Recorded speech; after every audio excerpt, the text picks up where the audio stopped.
Hey guys, and welcome back to the show. I am your host, Megan Hardy, and I am the founder of Fitness Uncharted, which is a women's health and fitness coaching company that is all about helping women lose body fat, build lean muscle, improve their metabolism, and feel empowered on their health and fitness journey. And today we're going to be talking about why your weight may not be changing when strength training. Like, why, Megan? Why am I not losing weight, but I'm being really consistent with my training, or I started strength training and I've actually gained a couple pounds? Like, what the heck?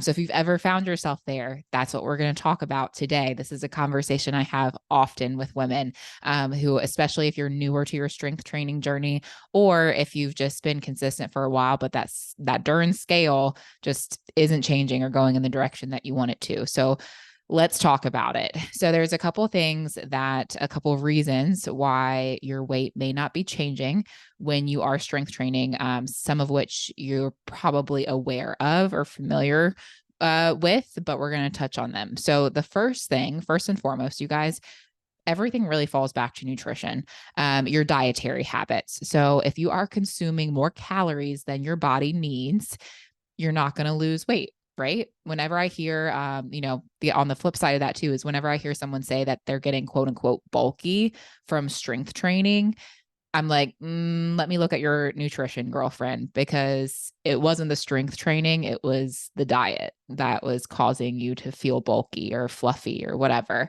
Strength training, if anything, it creates more muscle mass, which is more dense and will make you look more lean. So if you are feeling fluffy or bulky or anything like that, 9 times, I would say 10 times out of 10, it's diet related. And also, if you're not in a calorie deficit, then your body's not going to lose weight. You do have to create a calorie deficit to lose weight. I will say, if you are someone who has a lot of weight to lose, there is such a thing as replacing body fat with lean muscle mass, and where you can actually put on muscle at the same time as losing body fat and body weight. But if you're really close to your aesthetic goals, then you probably have to do one or the other. And they can kind of be contradictory goals. Like if you're trying to build more muscle, you may not want to be in a calorie deficit because you're going to need those extra calories and that extra fuel to build more muscle. So if you are finding yourself not losing weight, but you're not in a calorie deficit, well, that kind of makes sense because you do need to create that calorie deficit. So like, look at those dietary habits. That is first and foremost. If you think that you are in a deficit, let's maybe look a little bit deeper into that. Maybe you need a reverse diet or something like that. Or if you're not paying attention to your nutrition at all, well, there you go. That's probably why. Another thing that could be happening is inadequate movement outside of your workout. This is something I see very, very, very often. A lot of times I'll come across women who are very consistent with their workouts. Like they work out 5 times a week or something like that, but they have a very sedentary job, a very sedentary lifestyle, and they're not moving all day. Like they get their 45-minute workout in, and that's great. That's awesome. Something is always better than nothing. But if you're sitting on your bum the rest of the day, then you're still considered sedentary, because that 45-minute chunk of time is not enough if the rest of the time is, seated at your desk in a sitting position all day, not getting any daily movement. So what I would recommend doing is setting a daily step goal and then try to hit your steps every day. This is something we do with clients so that they're not having to do dedicated cardio. We just set a step goal. So then that way they get their, 30 or 45-minute or 50-minute strength training session in, and then for the rest of the day, they just have a step goal they're trying to hit. So they could be doing laundry or cleaning the house or playing with the kids or going for a walk or whatever. They don't have to go back to the gym for a second cardio session. They're just trying to get movement in outside of their workout. So if you are finding yourself working out consistently, but you're not paying attention to your daily activity or steps, that's probably something you want to look at as well. Another factor that can inhibit your weight loss efforts, especially when strength training as well, is stress and lack of sleep. Stress and inadequate sleep can severely impact weight loss efforts, way more than I think people realize. A lot of times people are like, oh, I'm going to get my workout in. I'll just wake up earlier. I'm already only getting 5 hours of sleep, but that's fine. I'll just get 4 hours and wake up. that is going to shoot yourself in the foot so much. Both factors, both sleep and stress, can influence hormones related to hunger and metabolism and really hinder weight loss progress. So, you could be doing everything right. And I mean everything. And if you are not getting your stress under control and your sleep and getting quality sleep, 7 to 9 hours ideally, you're probably not going to see the weight loss, progress that you want to. And it's going to be a much, much slower process for you. And then another thing, and this is a big one too, is inconsistency. So you may not be staying consistent with your activity and or nutrition, and that will slow progress. Or maybe you're the person, maybe you're hitting one goal one week, but you're falling off of that goal the next week. This is something we talk about a lot with our clients, because for instance, maybe you're hitting protein, you're hitting your protein goal. Awesome this week, crushing it, girl. Hitting that protein, and it's amazing. You should totally give yourself a pat on the back for that. But you haven't been hitting your steps this week. Your steps have been way under your step goal. We've got to start having more weeks in a row where we're hitting all of those goals.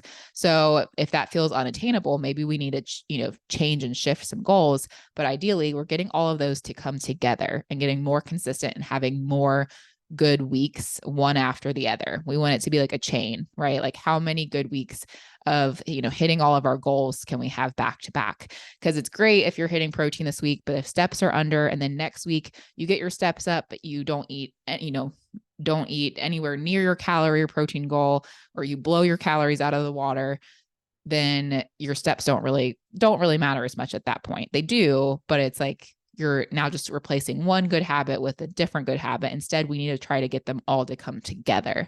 And so that's a process in and of itself. That's really, I will say, during our programs, what we work with clients on the most is getting all of those pieces of the puzzle to come together in a way that's not overwhelming, but something they can really be consistent with. So do look at that. If you've been inconsistent with, whether it's your nutrition goals, your activity goals, your workouts, your sleep, your stress, look at that consistency and try to have more good days and good weeks, week after week. But those, I will say, are some of more of the, I wouldn't say common, but things you might think of or like have heard. Those are really things that apply to not losing weight in general, not whether or not you're strength training, those things apply. But here are a couple of reasons you're not seeing the scale move specifically when you're strength training. So there can be kind of an added layer when you're strength training that can be really frustrating if you don't realize why it's happening, but it totally makes sense. And I'm going to explain why. So first and foremost, muscle is dense, like dense, you guys. So if you have one, 5-pound piece of body fat, it's going to look like, both of your hands spread out, versus if you have, 1 5-pound mass of muscle, it's going to be like one like balled fist. Like muscle is dense. So it looks leaner and tighter, but it could weigh the same as body fat for the same, 5-pound mass of fat and the 5-pound mass of muscle. They weigh the same, but the muscle looks a lot smaller. And strength training helps build muscle. And it's possible that you've been gaining muscle mass, which can offset weight loss on the scale. And that's why it's so important to take progress pictures and measurements and then consider changes in your body composition, not just weight. Like I would say weight is actually the least important factor. So that's where oftentimes we get so hyper-focused on that scale. But you might even feel good about yourself if like maybe you're doing a ton of cardio or you're doing something really restrictive and you're losing a lot of weight really quickly. Half of that could be muscle mass. And so you're kind of getting this false confidence because that's not good. You don't want to lose the muscle, because when you regain the weight back later, guess what? You are not going to regain that muscle easily. You are easily going to replace what used to be muscle with even more body fat, right? So let's look at overall body composition, not just the weight. Take the progress pictures, take the measurements. And I would say, like, especially if you don't have a great relationship with the scale or you tend to hyper focus on that, throw the scale out the window and focus on your progress pictures, your measurements, how your clothes are fitting, how you're feeling. All of those are going to be way better indicators of progress, especially when you are building muscle. And then the other thing is fluid retention. This is huge for strength training. So, intense strength training can cause temporary fluid retention as the muscles repair and adapt. So, what happens is you are breaking down the muscle, like we've all heard about this, right? Like you are putting the muscle under stress, and then this can result in temporary weight fluctuations on the scale that may not actually reflect actual fat loss. So, you could be losing fat, and because you're having this fluid retention, you're not even noticing it because it looks like the scale is the same. So you're like, what the freaking heck? But it's not reflecting the fat loss because you have this fluid retention. Like, as an example, I personally, after an intense training session, I might wake up the next morning like 1 to 2 pounds or 3 pounds heavier just because I have more fluid retention. Like, I might wake up heavier just because I had that hard strength training session the day before. Like, the strength training created muscle damage and inflammation. And then that actually creates an inflammatory response in your body, and it increases blood flow to the muscle and to the affected area because your body's basically like trying to provide more nutrients and resources to that area. And then, as a part of that repair process, the damaged muscle fibers may actually retain more water, which is what is known as like cellular swelling. So literally it's cellular swelling, which, what does that tell you? Like, what happens when we get inflamed or swollen? We're probably like holding onto water and holding onto water weight and heavier, right? Also known as like intracellular water retention. And that influx of water to the muscle and the muscle cells, that contributes to temporary weight gain. So, what's important to note here is that the weight gain is not fat, and it does not indicate that you haven't made progress. So, if you're strength training, especially let's say you're the person that is strength training 5 days a week, or even 3 or 4 days a week, right? Say you strength train on Monday, you cause some inflammation. Tuesday, you wake up, you're a couple pounds heavier, and then eventually the fluid retention will dissipate and will release. It'll go back to a normal. But now you're strength training again on Wednesday, right? And so then you wake up and you're heavier again. And then you feel like you fought yourself back down to your quote unquote normal weight or maintenance. But it's like you're not looking at that whole time. It's like you're not looking at the fat loss. You're just looking at weight. And so this is where you have to remember that this is part of the repair and recovery process. And my last point being that it's when you are building muscle and strength training, you're setting yourself up for so much success down the road. But it takes time.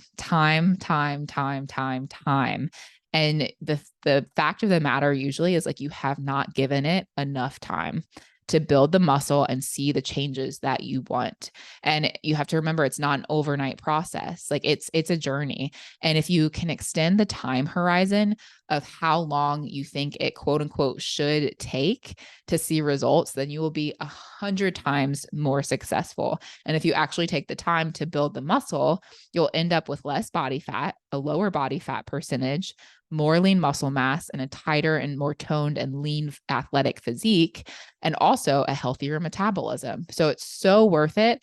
But I would encourage you, get your mind off of the scale, like get your focus off of that scale weight and really just focus on building muscle, hitting new PRs in the gym, new personal bests. Because if you are focused on hitting new personal bests, getting stronger, you will build more muscle. It's going to happen. And then you will see the results. They're going to be a byproduct of that work that you're putting in. And also, if you do need to lose some weight still, go back to those other points that I made and see if you're being consistent with those habits. So that's it, guys. Short one for you today. I hope that's helpful. If you did find this episode helpful, please share it with a friend or take a screenshot of this episode and share it to your stories and tag me. And I'll catch you on the next episode.